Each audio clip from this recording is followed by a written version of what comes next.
En la segunda parte del estudio de lo que la Biblia enseña acerca de la verdadera iglesia de Dios, el pastor Gambetta presentará cuáles son, bíblicamente hablando, las características de la iglesia de Cristo en esta tierra. Yo te invito a que no te pierdas este fascinante estudio, que pongas atención, que tomes tu Biblia, que la marques, porque este estudio será de interés para todos nosotros. Te pido que si todavía no tienes tu folletito de la fe de Jesús, si es la primera vez que nos sintonizas, llames al número 800 que aparece en pantalla y con todo gusto lo mandaremos a la comodidad de tu casa. Este estudio será de bendición para ti. Yo oro para que Jesús mande su Espíritu Santo y en este día puedas obtener la bendición de abrir la santa palabra de Dios. Con nosotros el pastor Hugo Gambetta. Muy apreciados amigos, qué gusto nos da continuar nuestro estudio de la palabra de Dios. En nuestra última lección comenzamos a estudiar sobre la verdadera iglesia, esa iglesia que Cristo fundó. Y aprendimos también que estaba profetizado que vendría una gran apostasía, que la iglesia iba a ser infiltrada, se meterían falsos maestros, falsos profetas, enseñarían doctrinas erróneas y apartarían la gente de la verdad. Pero la palabra de Dios señalaba un tiempo cuando la verdad sería restaurada. Hoy estudiaremos un poquito acerca de la historia de la iglesia verdadera y cómo reconocer sus características. Te invito a que me acompañes buscando la dirección del Espíritu Santo para estudiar su santo libro. Oremos. Padre Santo y bueno, nos acercamos a ti en plena confianza de fe, sabiendo que solo tú puedes enseñarnos palabras de vida eterna. Gracias por tu santo libro. Gracias porque en él encontramos el camino, la verdad y la vida. Guíanos a ese camino que es Cristo Jesús y enséñanos no solamente a reconocer tu verdad, pero a ponerla por obra en nuestra vida. Bendice a cada persona que junto con nosotros en este momento dedica este tiempo para aprender más acerca de Jesús y la fe de Jesús. Y bendice a nuestros seres queridos aquí representados. Gracias, Señor, porque sabemos que tenemos lo que te pedimos, porque tú dijiste que todo lo que te pidiéramos en el nombre de Jesús, tú nos lo darías. En ese bendito nombre lo agradecemos. Amén. El libro de Apocalipsis, la revelación de nuestro Señor Jesucristo, nos presenta la historia de dos mujeres, dos iglesias.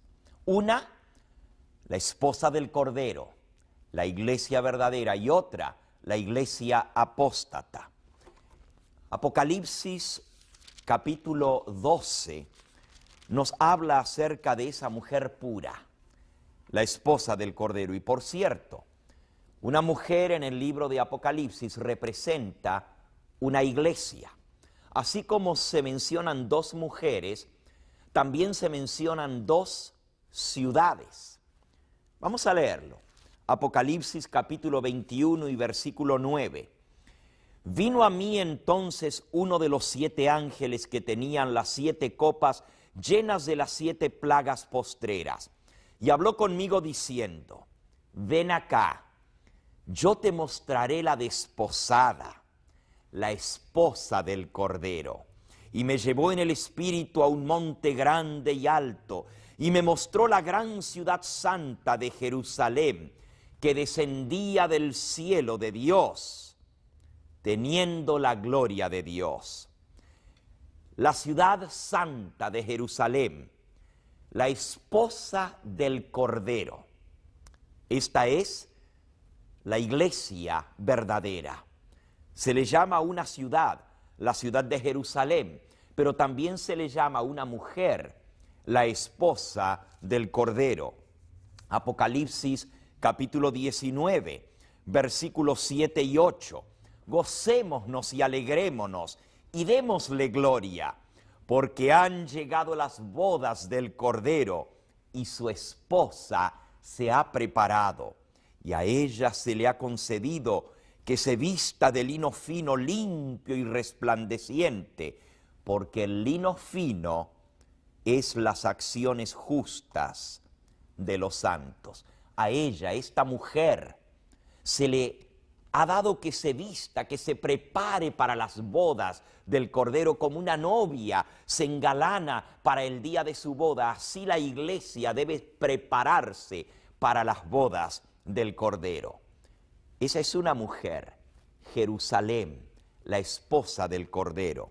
Ya estudiamos nosotros en la primera parte de esta lección en el libro de Efesios, en el capítulo 5, que el Señor nos dice: el marido es cabeza de la mujer, así como Cristo es cabeza de la iglesia, la cual es su cuerpo y Él es su Salvador.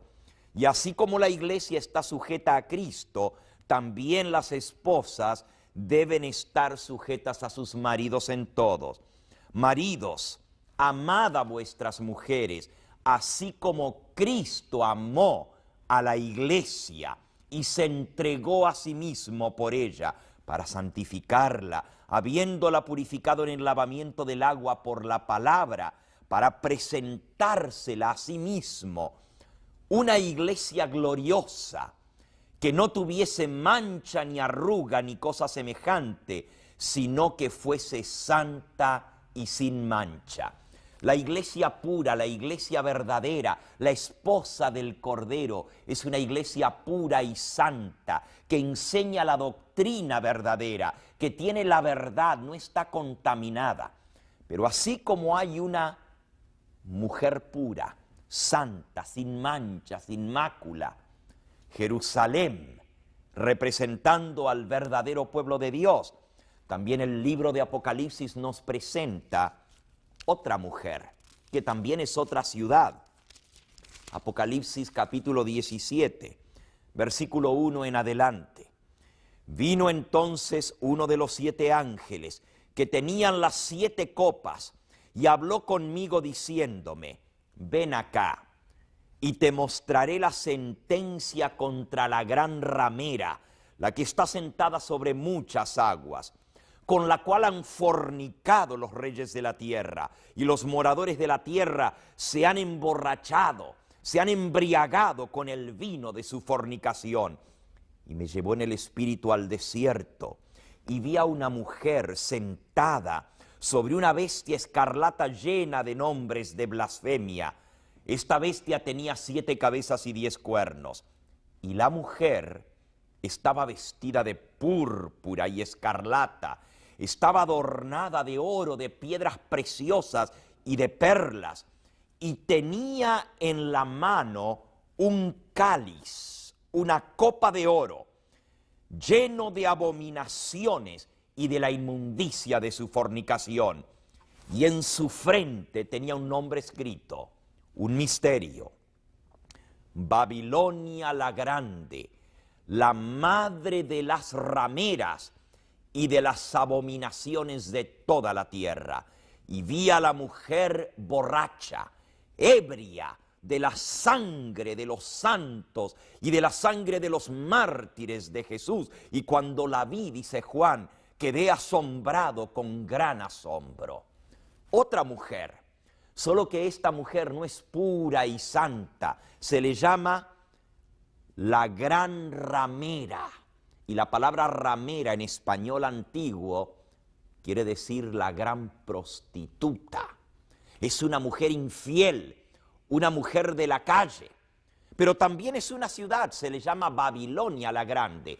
Jerusalén, la iglesia verdadera. Babilonia, la iglesia falsa. La mujer pura y santa, la esposa del Cordero. La mujer prostituta, la mujer mala, la ramera, la iglesia que ha negado la fe y se ha apartado, le ha sido infiel a su marido. 2 ciudades, 2 mujeres.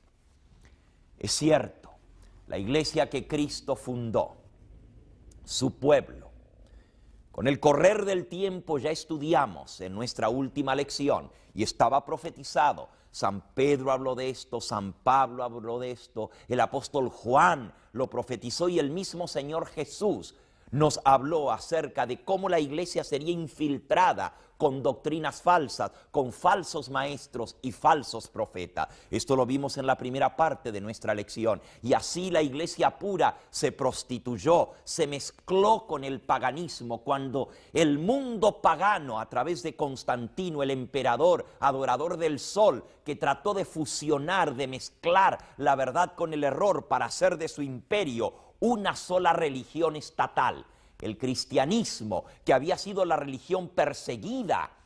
Los emperadores romanos perseguían a los cristianos y querían borrarlos de la faz de la tierra.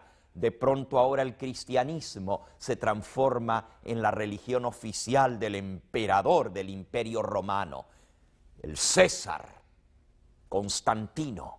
Y él dio la ley de tolerancia religiosa en el año 313. En el año 321 proclama la primera ley dominical, haciendo del día venerable del Señor Dios Sol el día de reposo, el día de culto y de celebración para el mundo cristiano, para todo el imperio romano. Más adelante el emperador Teodosio declararía que el paganismo era delito de Estado. En el año 394 se proclama el cristianismo como la religión oficial del Imperio Romano y en el 395 se declara el paganismo en contra de la ley, delito de Estado penable por la muerte. De esa manera, todos los habitantes del Imperio Romano tienen a la fuerza que hacerse cristianos. Entran por miles y millones al seno de la iglesia, hombres y mujeres no convertidos. Y las formas y prácticas del antiguo paganismo, la idolatría, el postrarse ante imágenes, la inmortalidad del alma, enseñando que los muertos no están muertos, sino que el espíritu sale del cuerpo y asciende al cielo, se mete ahora dentro de la iglesia. El falso sistema religioso con sacerdotes paganos vestidos de negro se incorpora dentro del mundo cristiano, y ahora los ministros de la iglesia de Cristo, ya prostituida con doctrinas falsas, comienzan a hacer el sacrificio de la misa. Doctrinas que nunca fueron enseñadas por Cristo y los apóstoles se meten dentro de la iglesia cristiana, y así la iglesia se prostituye. Enseña doctrinas y prácticas como por ejemplo la doctrina de la inmortalidad del alma, de que los muertos no están muertos, que se les puede rezar, se les puede pedir que interfieran y ayuden en las cosas de esta vida, igual como los paganos que les adoraban a sus dioses y les rogaban que les ayudasen en sus cosas aquí en la tierra. Para cada día del año tenían un dios, y así el bautismo por los niños recién nacidos es suplantado. El verdadero bautismo que Cristo y los apóstoles practicaron, donde las personas debían aceptar al Señor Jesús, creer en Él, como Cristo dijo, ir y predicar el Evangelio. El que creyere y fuere bautizado será salvo, mas el que no creyere será condenado. Ahora se comienza a bautizar a las masas sin conversión, a los niños recién nacidos, y la iglesia va cambiando de forma. De esa humildad del rabí de Galilea, de los apóstoles que predicaban la palabra de Dios, se siguen ahora las tradiciones, las pompas de la religión cristiana, esos cultos con mucha celebración, lugares pomposos, fiestas paganas se incorporan en la iglesia cristiana, como son la fiesta del 25 de diciembre, la adoración al dios Sol, Tamuz, el solsticio de invierno, se llama ahora la fiesta del nacimiento de Jesucristo. Semana Santa, con sus tradiciones paganas, que era la fiesta de la fertilidad y la reproducción, se incorpora dentro del mundo cristiano. Los 40 días de luto de Tamuz, la cuaresma, se meten dentro del mundo cristiano. La fiesta de todos los dioses y de todos los muertos, 1 y 2 de noviembre, se incorpora como la fiesta de todos los santos y la fiesta de los difuntos. Fiestas paganas del mundo pagano se incorporan dentro de la iglesia cristiana. Y con el tiempo, esa iglesia que había sido perseguida, ahora se yergue poderosa y persigue a los que no aceptan estos cambios. Y por eso la mujer, dice, se emborrachó de la sangre de los santos y de los mártires de Jesús. La mujer fornicó con los reyes de la tierra. La política se mezcla con la religión. A través de Constantino, el emperador romano, le da puestos políticos y religiosos. Se comienza a pelear por los puestos y a vender los puestos religiosos hasta que la iglesia llega a tal estado de corrupción que los verdaderos cristianos son obligados a huir. Por eso, en el capítulo 12, donde se habla de la iglesia verdadera, dice en el versículo 6, y la mujer, la iglesia pura, huyó al desierto, donde tiene lugar preparado por Dios, para que allí la sustenten por 1260 días, que en profecía son 1260 años. Desde el año 538, cuando el obispo de Roma es exaltado para llegar a ser cabeza de todo el mundo cristiano a través de un edicto del emperador romano Justiniano, donde hace del obispo de Roma el papa, el líder de toda la iglesia cristiana, es coronado con una triple corona y se le da autoridad, según el edicto de Justiniano, para perseguir y destruir a todos los disidentes que no aceptaran el control del obispo de Roma. Se le da poder para perseguir y matar a los disidentes. Algo tremendo, la iglesia pura y santa ahora se vuelve en un poder perseguidor. Y así la mujer huye al desierto, 1260 años, del 538 al 1798. Aquí se cumple la profecía que vimos en nuestra última lección, cómo ese cuerno pequeño que surgía de Roma iba a perseguir a los santos del Altísimo. Dice en el versículo 21 de Daniel 7, veía yo que este cuerno hacía guerra contra los santos y los destruía, hasta que vino el anciano de días y se le dio el juicio a los santos del Altísimo. Llegó el tiempo y los santos recibieron el reino. Y entonces dice, este cuerno pequeño, versículo 25, hablará palabras contra el Dios Altísimo y a los santos del Altísimo quebrantará. Esto se llamó en la historia de la iglesia cristiana la Santa Inquisición. Se perseguía a todo aquel que no se sujetaba al obispo de Roma. El obispo de Roma llegó a ser autoridad suprema en la iglesia. Su palabra era ley. Se promulgó la doctrina de la infalibilidad papal y todos debían aceptar como palabra de Dios lo que el obispo de Roma dictaba. Los cristianos tuvieron que huir, esconderse en las montañas. Allí está la historia de los valdenses. Más de 1,5 millones de valdenses martirizados y muertos por los ejércitos papales. Valdenses, albigenses, cátaros, lolardos, husitas, moravos, pueblos enteros, los hugonotes en Francia y otros que fueron martirizados. 1260 años de persecución, de inquisición. Pero la palabra de Dios señalaba que finalmente Dios iba a vindicar a su pueblo. Daniel capítulo 8, versículo 11. Se engrandeció este poder contra el príncipe de los ejércitos. Se hizo por encima de él. Y por él quitó el continuo sacrificio y el lugar del santuario fue echado por tierra. El único sacrificio de Cristo por la salvación de la raza humana fue hecho a un lado, fue quitado y se puso en su lugar el sacrificio sacrílego de la misa, donde se adora a un pedazo de pan y se dice que es el mismo cuerpo de Cristo y se postran delante de la imagen. Oh, mis amigos y hermanos, Esta profecía se cumplió al pie de la letra y sigue diciendo, hizo este poder cuanto quiso.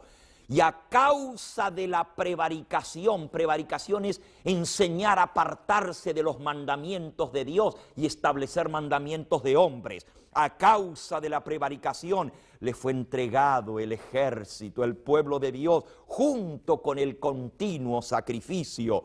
Echó por tierra la verdad e hizo cuanto quiso y prosperó. Dice Daniel, yo me espanté.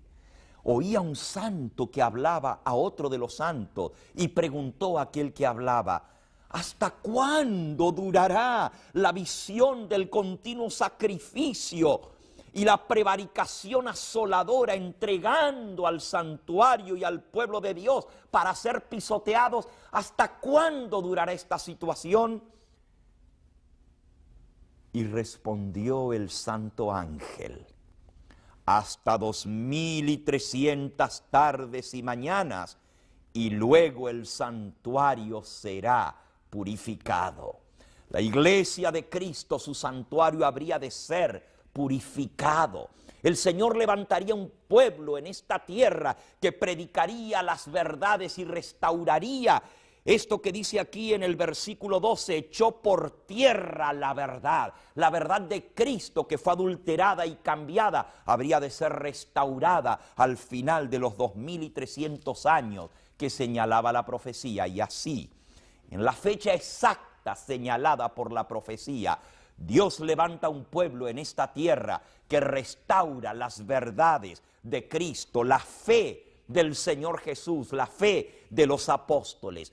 En el año 1844, cuando se inicia en el cielo la obra final del juicio investigador, como ya estudiamos en la lección del juicio, la lección número 9. Ahora, mientras que Cristo se presenta ante el Padre para hacer el juicio final y venir a buscar a su pueblo, Dios en esta tierra levanta un pueblo que predica la verdad, que restaura las verdades que fueron echadas por tierra por este cuerno pequeño. Apocalipsis capítulo 14, dice el versículo 6 en adelante. Vi volar por en medio del cielo a otro ángel que tenía el evangelio eterno para predicarlo a los moradores de la tierra, a toda nación, tribu, lengua y pueblo, diciendo a gran voz, temed a Dios y dadle gloria, porque la hora de su juicio ha llegado, y adorad a aquel que hizo el cielo, la tierra, el mar y las fuentes de las aguas. El primer ángel anuncia la hora del juicio de Dios y llama a los seres humanos a adorar al verdadero Dios, siguiendo su santa palabra. Temed a Dios y dadle gloria. Pero el segundo ángel desenmascara el sistema falso, Babilonia. Dice el versículo 8, otro ángel le siguió diciendo, ha caído Babilonia, la gran ciudad, porque ha hecho beber a todas las naciones del vino del furor de su fornicación. El mensaje del tercer ángel amonesta contra la adoración a la bestia y su imagen, la idolatría, en contra de seguir a los hombres y los establecimientos humanos, la política mezclada con la religión y adorar al único Dios verdadero. Y termina diciendo este mensaje, triple mensaje angélico: aquí está la paciencia de los santos, los que guardan los mandamientos de Dios y la fe de Jesús. El pueblo de Dios en esta tierra habría de restaurar las verdades, habría de anunciar la hora del juicio de Dios. No tendría miedo de desenmascarar el falso sistema religioso, Babilonia con sus doctrinas falsas. Anunciaría la hora del juicio y llamaría a los habitantes del mundo a guardar los mandamientos de Dios y restauraría la fe de Jesús. La iglesia verdadera predica el triple mensaje angélico. La iglesia verdadera manda guardar los mandamientos de Dios y restaura la fe de Jesús. Restaura el santo sábado que Cristo y los apóstoles enseñaron y guardaron. Usa la Biblia como una única base de doctrina y práctica. Todo lo comprueba por la palabra de Dios. mantiene en el mundo entero la predicación del Evangelio eterno y cree en la pronta venida de nuestro Señor Jesucristo y prepara el mundo. A la iglesia se le dio que se preparara para las bodas del Cordero. Anuncia vivir una vida de santidad siguiendo las enseñanzas de Cristo y los apóstoles. Dios levantó esa iglesia en esta tierra. En el año 1844 surge, según la profecía lo indicaba, la restauración de la verdad. Y esa iglesia que predica la segunda venida de Cristo se llama adventista porque espera el advenimiento del Señor, así como los apóstoles lo señalaban.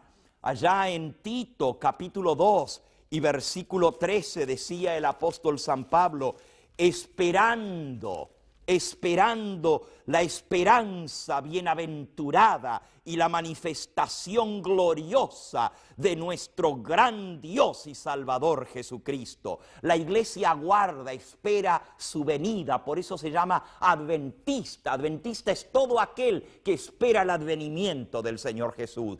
Y es del séptimo día, porque enseña las verdades de la palabra de Dios, inclusive el cuarto mandamiento que manda guardar el santo sábado como el día de Cristo, desde la creación del mundo y el día que los apóstoles guardaron.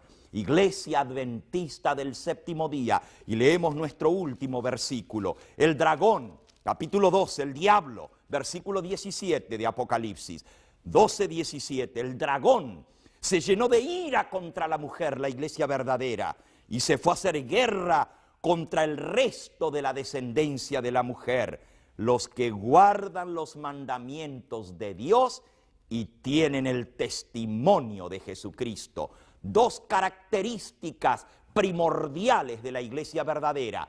Guardan los mandamientos de Dios, no 8, no 9, pero todos los mandamientos de Dios, inclusive el santo sábado, y también tienen el testimonio de Jesucristo. En nuestra próxima lección vamos a ver qué es esa característica peculiar de la iglesia verdadera en el tiempo del fin. Qué bueno es saber que Dios tiene una iglesia y Él te invita a unirte con esa iglesia, a tomar tu decisión de salir de Babilonia. Salir de Babilonia, pueblo mío, la iglesia madre, con todas sus hijas, que igual que la madre son rameras, que practican las doctrinas y prácticas del cristianismo apóstata, del paganismo, el día dedicado al culto al Dios Sol, el domingo, la inmortalidad del alma y las doctrinas y prácticas del paganismo. Dios te invita a salir de Babilonia, pueblo mío, Apocalipsis 18:4. Únete al pueblo que guarda los mandamientos de Dios, que espera la venida del Señor Jesús y tiene la fe de Jesús. Que el Señor Jesús te ayude al tomar esta decisión. Yo te invito en esta hora a orar conmigo y pedirle al Señor que selle esta decisión en tu corazón. Amante Padre Celestial, Tú nos has mostrado en tu palabra que tienes un pueblo en esta tierra que restauró las verdades que Cristo y los apóstoles predicaron. Gracias por mostrarnos esta verdad. Ayúdanos a tomar en serio tu llamado a salir de Babilonia, de esta confusión religiosa que hay en el mundo, y a unirnos con tu pueblo que guarda tus mandamientos y espera tu venida. Bendice a cada oyente que en esta misma hora en su corazón ha tomado la decisión de unirse a tu iglesia verdadera. Dale tu paz y hazle saber que tú estás feliz con esta decisión, que Él será tu hijo, tu hija muy amada, y tú lo recibes como hijo. Gracias por escuchar esta plegaria. Lo agradecemos en el nombre de Jesús. Amén. Queridos amigos, hemos concluido la segunda parte del fascinante estudio Lo que la Biblia enseña acerca de la verdadera iglesia. El pastor Gambetta estudiará con nosotros la primera parte del nuevo estudio que se titula Lo que la Biblia enseña acerca del espíritu de profecía en la iglesia. Queremos desearte que las bendiciones de Jesús te acompañe y no te olvides de visitarnos en nuestra página electrónica www.elevangelioeterno.com. Hasta entonces, El Señor Jesucristo te bendiga a ti y a los tuyos.